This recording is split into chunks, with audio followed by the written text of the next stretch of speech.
Esperando que todos los hermanos se encuentren bien con la gracia de Dios, continuamos con Alimento Diario.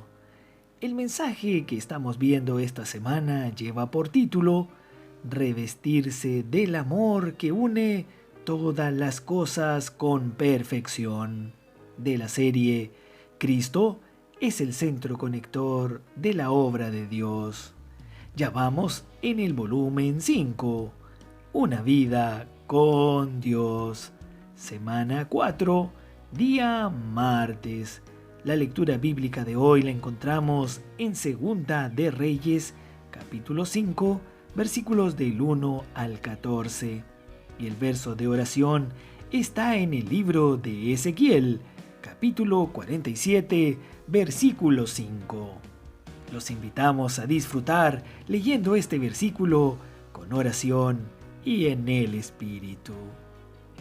Midió otros 1000, y era ya un río que yo no podía pasar, porque las aguas habían crecido de manera que el río no se podía pasar sino a nado. Señor Jesús, midió otros 1000. Amén. Midió otros 1000.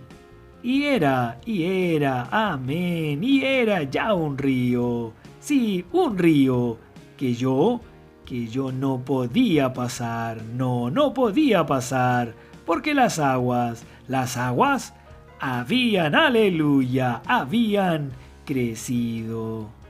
Le alabamos, Señor, y le damos gracias por su palabra. Esta es la palabra santa que necesitamos oír en el Espíritu. Gracias por esos últimos 1000 codos que llevó al profeta a sumergirse más aún en el río, el cual él ya no podía pasar, porque las aguas habían crecido. Así también oramos que podamos sumergirnos en el río de la gracia. Este río declaramos que es Cristo. Gracias por darnos el Espíritu. Oramos y clamamos que todos los días podamos sumergirnos en este río maravilloso y dejarnos llevar por él, porque el río que es Cristo es el que nos da la bendición todos los días para soportar todas las circunstancias de este fin de los tiempos. Le amamos y le adoramos. A usted sea toda la gloria. Amén. Hoy presentamos el fluir del río de la gracia en el libro de Ezequiel. En el libro de Efesios mencionamos el río de la gracia y hoy lo veremos en el libro de Ezequiel. Este libro nos muestra que el río fluía del umbral del templo y Ezequiel fue llevado por un ángel a pisar sus aguas, que al comienzo llegaban a los tobillos, pero el nivel del agua fue subiendo a las rodillas y después a los lomos. Esto está en Ezequiel capítulo 47, verso 4. La palabra medir significa tomar posesión de. Cada vez que Dios nos prueba y aprueba, toma posesión de un poco más de usted, de un poco más de mí, de un poco más de nosotros. Mientras más seamos gobernados por Cristo, menos libertad tenemos. El agua de la gracia necesita crecer en nuestras vidas. En la última medición de 1000 codos, los pies de Ezequiel no tocaban más el piso. Mientras más tenemos los pies en el piso, aún tenemos un apoyo para vivir por las cosas de la tierra. Cuando el nivel de las aguas sube al punto de perder ese apoyo y el control de las cosas, nos desesperamos porque salimos de nuestra zona de confort. Sin embargo, eso es exactamente lo que Dios desea hacer con todos nosotros. Esa es la verdadera vida cristiana, la verdadera vida de la iglesia. Mientras tenemos los pies en el piso, usamos nuestra habilidad y capacidad para administrar la iglesia y para ayudar también a los hermanos. Pero el Señor quiere elevar las aguas hasta el punto de hacernos quedar perdidos, sin saber a dónde ir. Entonces, el agua nos lleva y dirige. Una vez que nacimos del Espíritu, necesitamos ser guiados por Él. Juan capítulo 3, verso 8. El Señor quiere hacernos experimentar lo sobrenatural. Entonces necesitamos dejar al Espíritu hacer eso en nosotros. Debemos flotar incluso hasta que seamos sumergidos. Nuestros conceptos naturales son obstáculos para que Dios haga su obra. La historia de Naamán nos muestra que él tenía lepra, una enfermedad incurable en aquella época. Segunda de Reyes, capítulo 5, verso 1. Un leproso era considerado alguien inmundo y era aislado de la sociedad. Naamán era un gran general del rey de Siria, era un héroe de guerra, pero tenía lepra y no había quien lo sanara. El texto dice además que una muchacha de Israel había sido llevada cautiva a Siria y servía a la mujer de Naamán. Ella le dijo a su señora: nosotros tenemos un profeta en Israel que puede sanarlo.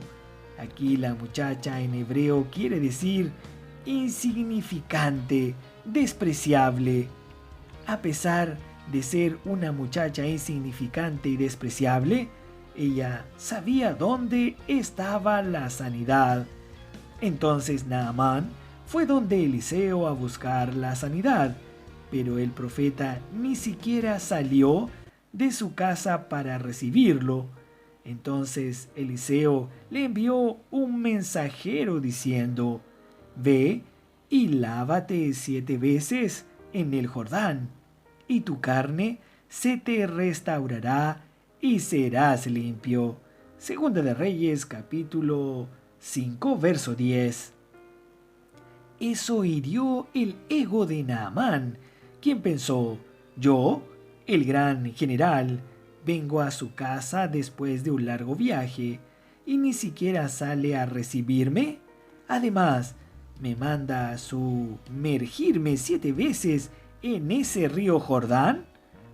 Pero sus criados le dijeron: si el profeta te mandara alguna gran cosa, ¿no lo harías?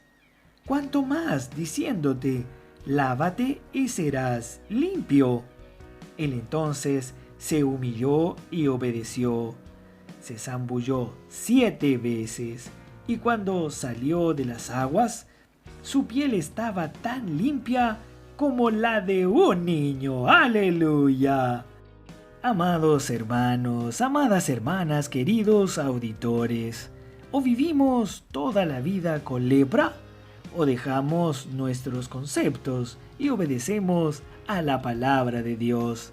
Necesitamos ser sencillos como esa muchacha insignificante y despreciable para entrar en el reino de los cielos. Mateo capítulo 18, verso 3. Nuestros adolescentes y niños han sido un ejemplo para nosotros en el aspecto de la sencillez y también de la obediencia. Dios los ha bendecido y ha hecho muchos milagros por medio de ellos. En la ciudad de Olimpia, un niño de 8 años fue a la sala de profesores de su colegio y dijo que quería orar por ellos.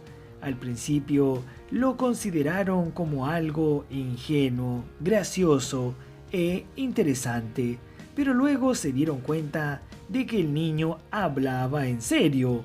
Él dijo: quiero orar por ustedes. Pero antes vamos a hacer la inmersión en la palabra. Entonces los profesores le preguntaron, ¿qué era la inmersión? Y él respondió, es muy sencillo, yo digo una frase y ustedes la repiten. Entonces comenzaron a hacer la inmersión. El niño, después de orar, sembró 20 libros. Antes de salir de la sala dijo, yo soy de la sala X, y si alguien quiere alguna oración en particular, puede buscarme. 2 profesoras lo fueron a buscar. Una de ellas le pidió oración por su matrimonio. Ella le pidió eso a un niño insignificante y despreciable. Sin embargo, este niño sabía dónde estaba la sanidad, porque creía en la palabra de Dios. La palabra actuó y la profesora llevó a su esposo a la reunión de la iglesia. La segunda profesora también le dijo que iría a la reunión de la iglesia con su esposo. Dios puede hacer milagros por medio de cada uno de nosotros, si somos sencillos y también obedientes a su palabra. Entonces necesitamos dejar que el fluir de ese río maravilloso nos lleve. Aleluya. Alabado sea Dios por la palabra de hoy. Damos gracias por este río. Este río comienza con la palabra. La palabra es Cristo, que nos trajo su fluir, el fluir del Espíritu. Ahora podemos invocarlo, Señor Jesús, y dejarnos llevar por este río. Amén. Hasta aquí llegamos hoy. Tenemos una última pregunta. ¿Cuál es el nivel de las aguas en su vida? Amados auditores, que todos tengan un día lleno de alegría, lleno de felicidad al sumergirnos en este río, y también un día colmado de muchas bendiciones. Amén.